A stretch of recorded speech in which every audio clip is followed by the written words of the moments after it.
So, welcome back. Today we're going to start by talking about the performance tasks that are associated with the AP CS Principles exam. Because here's where we are. We've covered units 1 through 6 of the BJC curriculum, and that is all the computing that is actually tested in the AP CS Principles exam. So we'll talk about units 7 and 8 later, but for now I want to kind of finish the AP exam portion. And that means that I want to look at the performance tasks. Okay, so here's the story about performance tasks.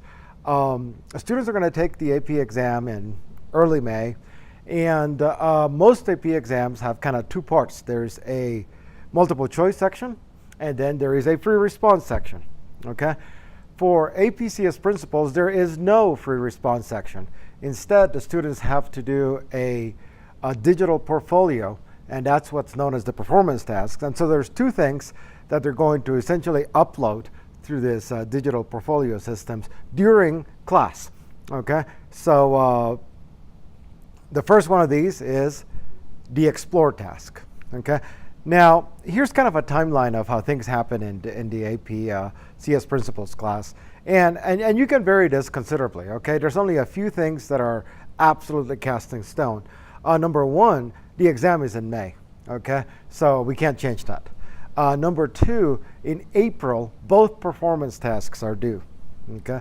Now, I'll mention a third, which is just kind of a practical thing, and that is that sometime January, February, maybe even, March timeline, that's when the school actually commits to purchasing the exams from the College Board. I'm a little hesitant to bring that up because the College Board is kind of changing its policies and trying to encourage schools to do it as early as September. If you do that, then there's going to be some great things that happen, such as you don't have to fill out the bubble sheet during the exam. That happens ahead of time. So, that's great. And those changes are going to be coming pretty soon now. But for now, that's still kind of the timeline. Those are really the two major things you can't change: the date of the exam, the date that the performance tasks are due, and then there's actually registration for the exam. The rest is entirely up to you, but this is one thing that I found actually works for me anyway, and that is that when the semester, or rather when the school year starts around September, we'll do Unit 1, okay? It takes a while, there's still a lot of material in there, but it also takes a while to get to know the students and have them get to know me, and I kind of start figuring out how this stuff works. So it actually takes me quite literally the entire month just to get to Unit 1. Then Unit 2, it's actually a little bit more substantive. I go ahead and spend a whole month on that.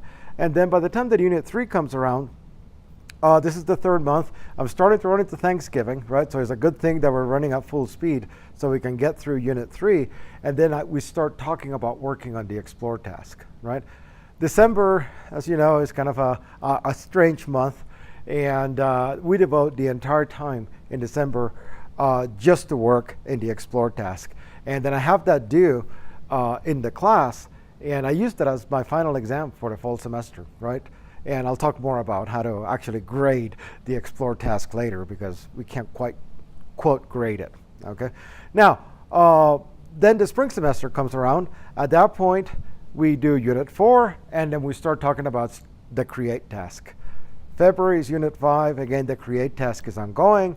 March, we do Unit 6 and really focus on create task. This is due at the end of the month. That actually gives us about a month to take care of kind of the minor emergencies that always crop up. And end of April, performance tasks are due. So it kind of works out pretty well. I do want to say that other teachers like to swap these around. For example, you might do both the create and explore task at the beginning of the spring semester. I don't personally like that because I think it kind of overwhelms the students a little bit, so I like to spread them out. The other thing is you can do the create task first and then explore. Again, I find that explore works better at the beginning because if the students don't actually know how to program, this is their first introduction to programming, then give them a little bit more time to kind of become better programmers before they do create. Create is writing a program, so let's do that later, okay? So that's kind of my timeline for how to do this, okay? Now, let's focus on the explore task.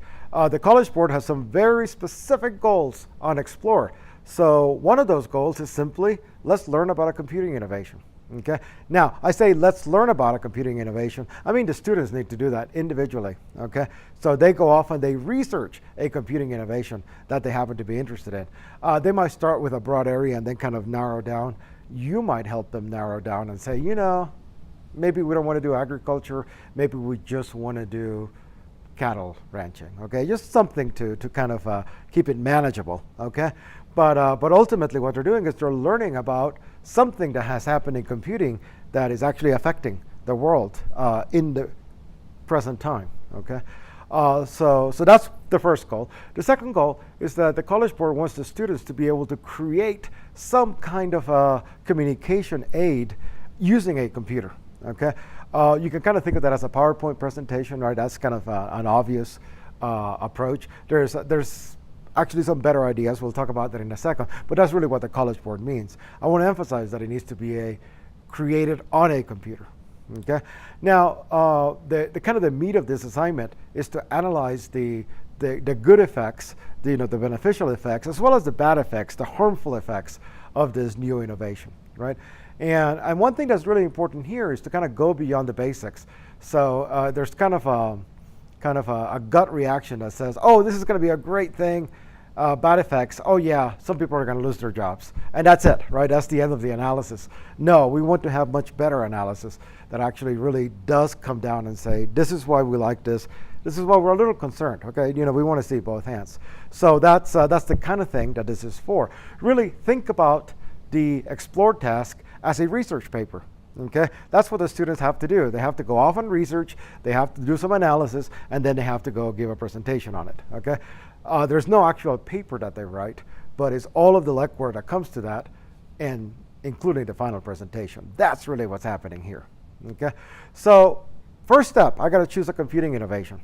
So I've been at the readings for this exam, and let me tell you, there's been a few times where we've gotten lots of self-driving cars, lots of drones, and hopefully your students can find something other than that, okay? I mean, we're getting a little sick of self-driving car, that's our innovation, so let's try to spread them out. But in any case, what exactly makes a good computing innovation? So one thing that I will say is that it has to be either brand new or at least significantly improved recently. Okay, so if your innovation is laptops, that's not a very good choice, right? I mean, laptops have been around since at least the 90s. It's kind of hard to say that this is a new thing that's available. Maybe tablets. Yeah, tablets have been around for a long time too, so you can't really claim that that's an innovation. The Apple Pencil has been around for quite a while also, so it doesn't make a good, quote, innovation, right? So that's one thing that you really have to help your students, okay? Now, here's a litmus test. That you must find a reference. There has to be somebody must have written an article somewhere, okay, that talks about this as an innovation in the past year, right? That actually keeps you from kind of focusing on a laptop or the Apple Pencil or something like that, which people have been writing about, but nobody's going to say that this is brand new in the last year, okay? So that's number one, okay? Number two, it has to be about computing, okay? So every once in a while, okay, pretty often, people give us innovations that you kind of go through and you go, okay, I agree that it's an innovation, but I don't see how it has anything to do with computers, okay? An example of that might actually be a self-driving car, right? It's a car, right? Now, you can argue, hey, wait a minute, it's got really cool software inside. Okay, then we have a winner. The innovation is not the car. The innovation is the software in a self-driving car. You can do that, okay? That is perfectly fine, right? Your innovation is not drones. Drones are not a computing, innovation. They might be cool, they might be new, but they're not a computing innovation. Now, do they have some software that lets them, for example, stabilize when there's high winds? Hey, that might be an innovation. So again, it's a matter of focus, right? It has to be a computing innovation. So help your student actually find that focus. One last thing, computing innovation does not mean computer. Okay, so I've actually had cases where students will say, my innovation is this brand new cable, which allows us to transmit data twice as fast as we did before. It's a cable. Okay? It's not a computing innovation. Nothing was computed. Okay? You simply transfer data from here to there. That's not going to pass muster as a computing innovation. Okay? So this might become a little clearer in a little bit because I'll talk about some other requirements that again kind of narrow down those cases. But it's really important to kind of talk to the students and really address this early on, because you hate for them to spend days researching something and then we come back and go, oh, I'm so sorry, you can't use that. Okay, so it's good to kind of take those early. All right. Okay, so more about computing innovation. You will be asked to identify a beneficial effect and a harmful effect of the innovation. Sometimes this is the place that it breaks down. Okay, so for example, let's say that your computing innovation is an app that runs on your phone that has little attachment that slices bread. Okay, so it's like the greatest thing since, well, quite literally sliced bread. You think to yourself, are there beneficial effects? Yes, I can slice my bread. Are there any harmful effects? Can't think of any. Okay, well then don't use this, right? Let's use something that you can argue that is beneficial and you can argue that is harmful. If it's completely one-sided, okay, the cure for cancer, okay, then don't pick it as your innovation. It might be a great computing innovation, but you're not going to be able to finish the task, the performance task, and so don't use it, okay? So sometimes this is hard for students to understand. And I've had students actually send submissions that I've had to grade over in Kansas City that say things like, well, this is just perfect. You know, there's really no harmful effects. Sorry. Well, sorry back, but you know, I can't give you the points. So don't let your students fall into that trap. Okay. Now, one final thing, it has to have data in some form or another. This is one of the ways that we can eliminate things like a cable, right? A cable just passes things through, right? A real computing innovation is actually going to do something with that data.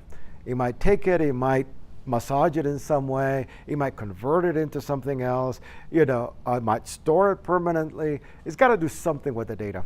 If your innovation doesn't look like it has data, it isn't a computing innovation. Computing is all about data and data transformations. So if you don't see any data at all in your innovation, pretty good chance that it's not a computing innovation, right? It might be a great innovation for something else, but it's not a computing innovation, so don't pick it, okay? So this is really a negotiating process. The students come up with ideas, we talk to them, we hear what they have to say, we give some suggestions. Ultimately, we're trying to point them into a better direction so that they can succeed in the performance task. And now, I want to just say this right now. Do not fall into the temptation of helping, quote unquote, your students find a computing innovation to research. So I have actually, you know, I know teachers who will do things like, here are 5 computing innovations, pick one. And that's what you're going to write about. More extreme cases, here's the computing innovation that I want you to write about. Please don't, okay? Let the students research it. That's part of what's great about AP CS principles, is that they can do something that they're interested in. Okay, now let's talk about the computing artifact. This is something that they will upload to the digital portfolio, okay? So what should it look like? You know, it's wide open. There's lots of things they can do, but there's 2 that I think are very effective. One is a PDF poster, okay? So think of it as a poster presentation where you go out and you do this great poster and you put in all sorts of information, and that's your computing artifact. One of the reasons that works well is that, well, you know, students are familiar with the concept of building posters and doing this kind of thing, okay? I have to caution you, they cannot create a poster and then take a picture of it and say, that's my computing artifact. The reason is because it's not built using a computer. You built it by hand and then took a picture. That does not pass, okay? If you actually use, for example, a tablet and build it, okay, that's fine, right? If you use PowerPoint and drag things around, that's fine. It has to be built using a computer, okay? I actually prefer something that's more interactive. I prefer a video, okay? And you know, students are walking around, they have cell phones, they have lots of ways to record themselves, okay? Actually, you know, they can record themselves and they can talk about the innovation. They can use a whiteboard and actually write some stuff in there. That actually I find to be a better computing artifact. It's definitely built on a computer, it's personal, right? You know, it's the student talking to the the reader, so to speak, okay? And it's great, okay? So that's actually my bias. I've graded both. They both work really, really well. Now, there are some other options like an audio file. That loses a little bit of the connection, okay? So I tend to avoid that. If you're going to do an audio file, might as well do a video file, okay, and actually smile while you're giving the presentation. So that's what I recommend, okay? Now, the content of this, artifact, the content is that it has to say something about the innovation that you've identified, okay? So at the very least, you should be able to say what the innovation is. Do not let me get through the end and go, and what was it? Okay, no. Just actually tell me what it is, okay? And then talk about some aspect of it. If it's a video, for example, you got 60 seconds. That's not enough time to say everything about the innovation. Just focus on one aspect and say it. You are done, right?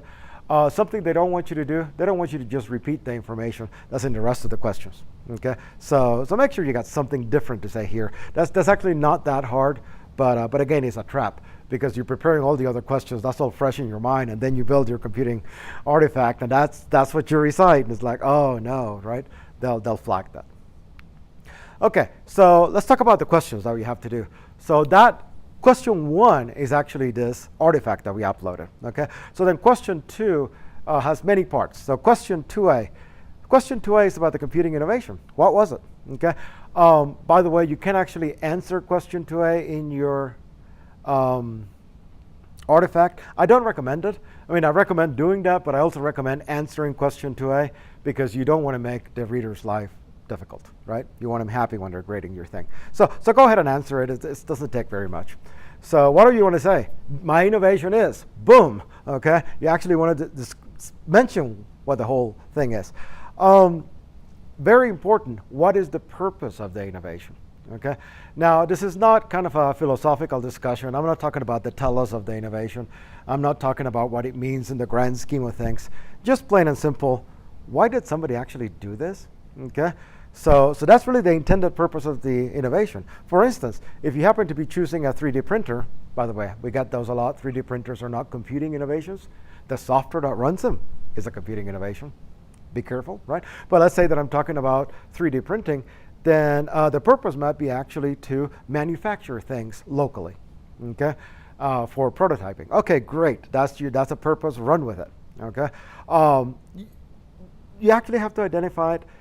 Even if you're not 100% correct, perhaps there are multiple purposes, you only pick one, that's okay, right? You just have to identify what you see as the purpose of this innovation, right?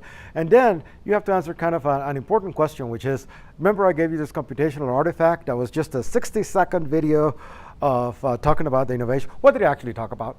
Okay, so maybe the 3D printer does all sorts of things, but the only thing that I really wanted to focus on was the fact that it makes prototyping fast, because this is a particularly fast 3D printer, and so now artists are going to be able to create work much more easily, right? Well, if that's what you're running with it, then that's what you present, right? That's what I focused in. All this other stuff that happens, I ignored for now. This is what I focused in. So that's what you have to answer, because that's what the readers need to know to be able to evaluate question 1. Okay. Now, 2b is about how did you develop your computing artifact. It actually has nothing to do with the innovation. Okay, it's strictly about how you develop your computing artifact. Again, remember that is one of the goals of the College Board. Not only do they want you to research something, they also want you to be able to communicate what you learned using computer tools, right? So right here, the question is, okay, what tool did you use? Right? For example, let's say that you had to grab the screen and then kind of edit a video. Maybe you use Camtasia. Okay, all right, talk about using Camtasia. That's what I chose, right?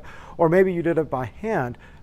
Remember, you can't do it on a paper tablet and then take a picture of it, but you can use a computer tablet. I know, it's subtle. Okay, but you can use a computer tablet and actually write on it. Okay, here's what I did. I used a, whatever tablet to be able to capture this. You can actually talk about it. You can give the model number. You can talk about the software unless you do capture from the tablet. Okay, you want to mention specific features. Okay, the reason is that they want to know that you used whatever tool you used intentionally. Right? It's not just, oh, I needed a screen grabber. I grabbed the screen grabber from the internet. I said grab screen, and then I was finished. Right?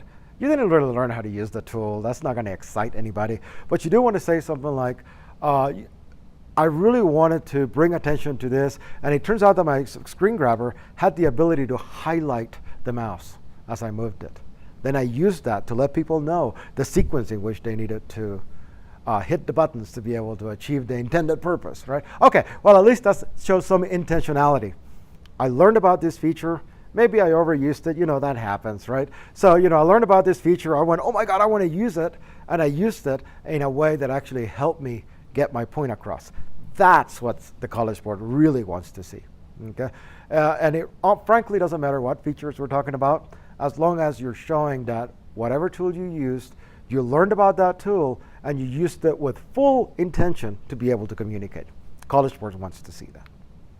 Okay, now 2C, this is where we get into I want to say the social science, the social studies part of your innovation. I personally like a guy called Neil Postman. If you haven't read his books, go out there and find some, okay? Start with Technopoly. They're great, and they actually talk about technology, but not just from the gee whiz, this is so cool, but also from the, hey, what are we losing, right? So that's actually what the College Board wants to see. You've told me about this great new computing innovation. Can you find winners? Can you find losers? Can you find some reasons why we should be concerned? That's what they want to know, right? So they really want you to think critically. They want your students to think critically. That's really the point of this. So first thing you have to do, you have to tell me what the effects of this innovation are. To do that is who's affected, right? Identify them, right? It is unlikely that the population that is going to be affected is every single human on the planet, okay? Very unlikely. Instead, you want to find some group of people that are affected. This might be, for example, families that are separated over a geographical distance. If we have some way to communicate, that's better. This might be drivers, right? This might be a very thin slice, right? So maybe we're talking about people that are isolated because of they live in rural areas, or because of their religious beliefs, or whatever reason, right? This is a really tiny group. This might be a group of people who like sport that nobody else likes, like, say, fencing, okay? Sorry if you're a fencer, I apologize. But, you might find a very small group of people that are actually affected by this new computing innovation. Tell me who they are. Okay, that's what this is about. Okay, so we identify the population. The College Board uses words like society, the economy, stuff like that. Really, what they're looking for is just who, right?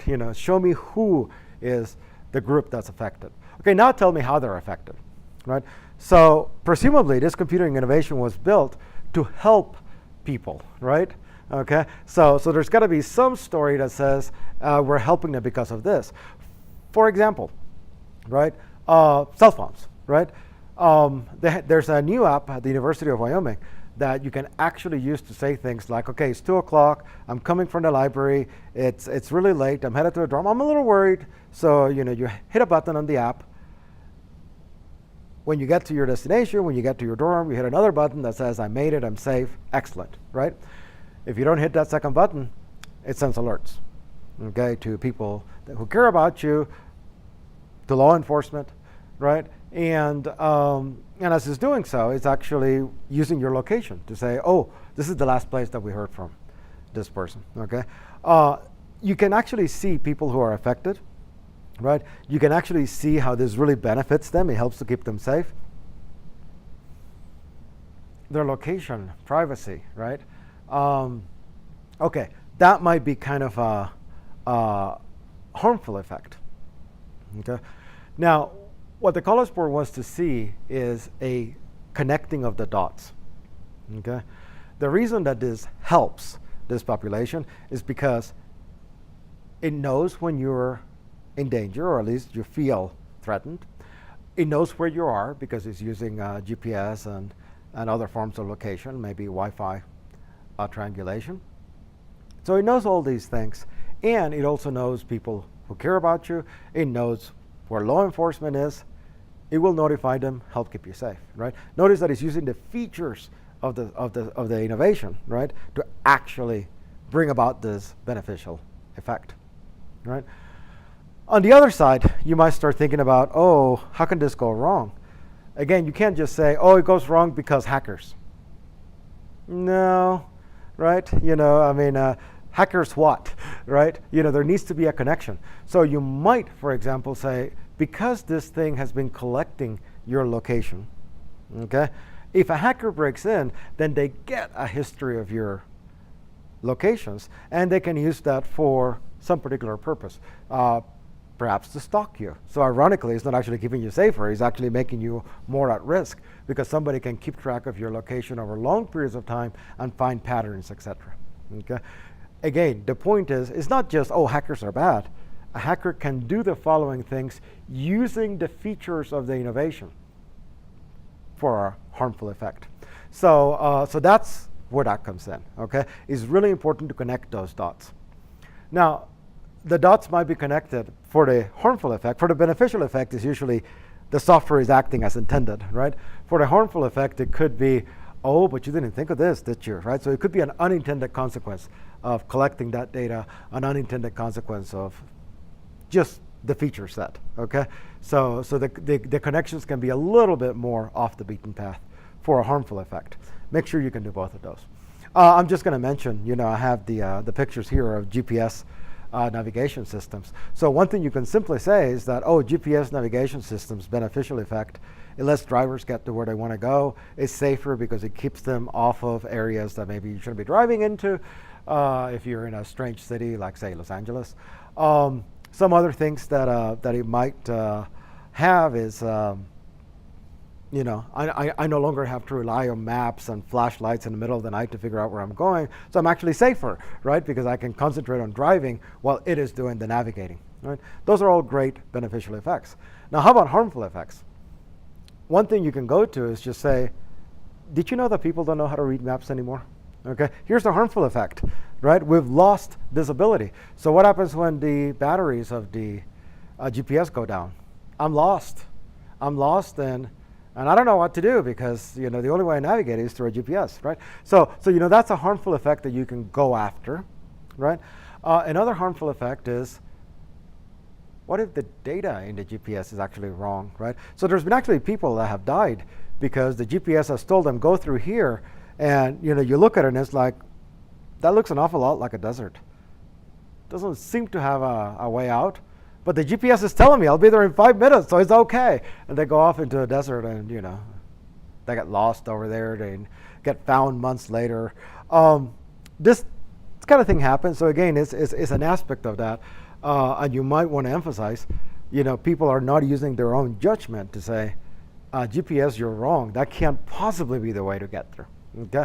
So there's a harmful effect that might come in. But again, notice that it's connected to the actual feature of the GPS, which is where's my position, how do I get to that other location.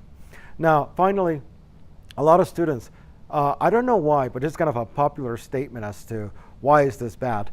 Number one, they say hackers, and like I said, you actually need to connect the dots a little better than just mentioning hackers. Number two, they say it's expensive. Okay, so what's bad with drones? Lots of money, right? No, that is not something that's bad with drones. That is a limitation to access, okay? But that is not a harmful effect. If you get a drone, you can still use it. Okay, so let's look at prompt 2D. Prompt 2D is about the data that the application uses. So for example, again, if I'm using some kind of a GPS, then the data is going to be my location, right? That's the data that it's collecting. Be very careful. Sensors are not data. So sometimes a student will say, oh, I have a lens. That's nice. Lenses are good, right? That's not the data. The data is the images that you're collecting using the lens. The temperature reader is not the data. It's the temperature stream that you're collecting using the temperature sensor, okay? The GPS is not the data. It's the locations that you're collecting with the GPS sensor. So help your students understand that distinction so that they don't mess it up in this task, okay? I mentioned this earlier. If your student says, oh, but there's no data in my computing innovation, it's really a shame because we're trying to answer question 2D, but At this point, you have to say, I'm sorry, all the work you did on the previous questions, throw it away, because this is a bad computing innovation. There must be some data we must be able to identify. Okay? So you have to explain how the data is collected, emitted, right? Maybe it doesn't collect data, maybe it sends data out to the world, or how it transforms it. Okay. Any kind of computing device will be doing one of those three. So as long as it really is a computing innovation, you should be able to identify some data that it's collecting, creating, or transforming. All right? And that's almost all of the work for this particular question. Okay? Now, the other part of this question is it explicitly asks you to mention a concern about the data that is being collected. Okay? So maybe the concern is a technical concern, like, this thing is collecting my location all the time, is running the radio antennas all the time. This is just draining the batteries completely. Okay, that is a technical concern. I am collecting data at such a high rate that it is killing my device. Okay, it might be a storage concern. This thing is taking a picture every 10th of a second. So here's a quick calculation which says that in an hour I have used up all the storage that I have on my phone, right? That can't be right. So, boom, right? There is a concern, right? So it can be that kind of concern. It can also be more of a privacy security concern.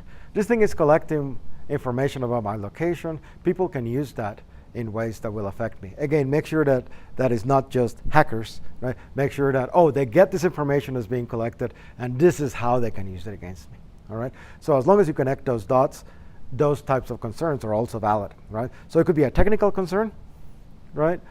Maybe it's doing too much with the data, it's using up the power too quickly, it's draining resources, all those kinds of things. Or it could be a privacy concern. Just connect the dots. Okay, the last question is about the references, right? Remember, you're supposed to go off and research some computing innovation. That means that we must have found information out. It does not have to be in the library. It can be online. It can be a magazine. It can be a book, right? You just have to find it, okay? And when you find it, you have to give it credit properly, and that means writing a works cited or a references section, just like students will do for any other research project. A lot of students will stress about what is the proper format. Should I use MLA format? Should I use AP format? Don't care. Okay, just use whatever format you want. Just make sure that you have the right information. What is the name of the article? Who is the author? When was it published? Where was it published? Okay, make sure that you make that available, and as long as you do, they will take any format. Because I'm in the computer science technical field, the format that I prefer actually uses numbers. So 1, this is this reference, 2 is that reference. I just use that, okay? But if you want to have, Johnson and Weir 1985, go ahead, right? I mean, that's a perfectly fine format as well, right? Any format will do, whatever your students feel comfortable with. You can give them some guidance as you want. Make sure the information is there, okay? Now, they have to have a total of 3 references. That's it, just 3, okay? This is not meant to be a really powerful thing. Just 3, and you can even use Google, okay? So they shouldn't have any problems finding stuff. One of those needs to be within the last year, okay? Just 1. The other 2 could be older, but 1 needs to be recent. Again, that kind of keeps you with that honest about this is an innovation, okay? All right, here's a trap. The students are not told they need to do this, right? But it is a fact that they cannot just have a references section. They also have to refer to those references. So we did the answers, 2A, 2B, 2C, 2D, and maybe as part of that we said, I think there is a harmful effect because of this. Probably you read that somewhere. Cite it, okay? You want to cite the references. You don't just want to have 1, 2, 3. You actually want to have, I got this from 1, I got this from 2, I got this from 3, okay? So actually cite the references that you list. There is no benefit to having 20 references, okay? 3 is plenty, 3 is enough. Cite them, okay? Because if you forget to cite them, and remember, the College Board doesn't actually tell you to, okay? So why would you cite them, okay? Then they will actually take points off. when it comes time to grade the performance task, they'll go, oh, no citations, right? Cite them somewhere in the answers 2A, 2B, 2C, 2D. Okay, I want to end with this little section about feedback, okay? Obviously, we want to give our students feedback. However, the College Board is very clear on the following. When the student submits any of the performance tasks, the explore task or the create task, they cannot submit something for which they have already received feedback. Okay? It is okay to give them feedback after they submit, but not before. Okay? So what if they're doing something wrong? How do we tell them this is wrong? Okay? So here's what I do. Of course I have to give them feedback, otherwise they won't do the performance task right. But I can't do it on the actual thing that they're turning in.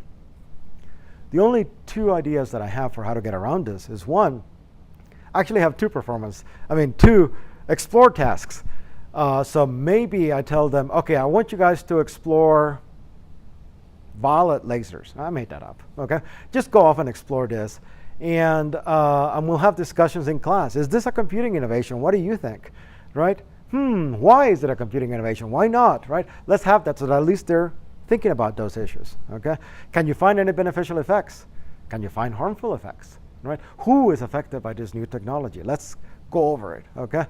And then I can actually give them feedback that says, I don't feel like you connected the dots enough on this, right? You need to do a better job of connecting the features of the innovation to the effects, harmful or beneficial, right? You know, there's this big gap, right? I don't think you identified your population right, okay? We need to actually narrow down the scope. Whatever the feedback is, that is an opportunity to give it. And then, of course, you have them do the real thing. Now they've gotten some feedback, so they should do a better job. So that's one approach. The other approach is to kind of sneak it in, and I do this more, okay? What I like to do is just kind of give little homework tasks throughout the year that make them do that. So, for example, we might be discussing some issue of privacy as part of the units that we're doing. This might have to do something with Snowden, for example, right? And then I'll have them go off and say, so really who was affected by this, privacy violation? Let's think about that, okay? How did it affect people? How did it affect those people? Did any good come out of it? Right? Did any bad come out of it, right? And maybe I have them write a paragraph, maybe I have them discuss it in class, but that way I have them thinking about those questions as we go. One other thing that I sneak in is like at the very beginning of the semester, right like in the first week of classes, I might say, I need to get to know you guys better. We don't have a lot of time in class, so why don't you do a 30 to 60 second video where you tell me about your favorite hobby, okay? I don't know how to make a video. Oh, let's find out how to do that, right? Boom, all of a sudden, they've done that. When it comes time to doing the performance task, doing a screen grab, doing a video is trivial, right? Because we've done those for other reasons. And so that's kind of fun when I sneak it in. It might actually help me that I teach online so that asking them for the video doesn't feel artificial, right? But that's kind of how I approach this. So think about how you want to do it. I hate to have them do two complete, explore tasks, right? But maybe that's the best way. Think about what works for your classroom. One final thing, it is actually a requirement of the College Board that you provide 2 entire weeks of class time and devote them to the explore task, okay? So you can't just assign it as homework. You actually have to let them come to class and do some of the research look up there, do some of the screen recording there, and all that kind of stuff.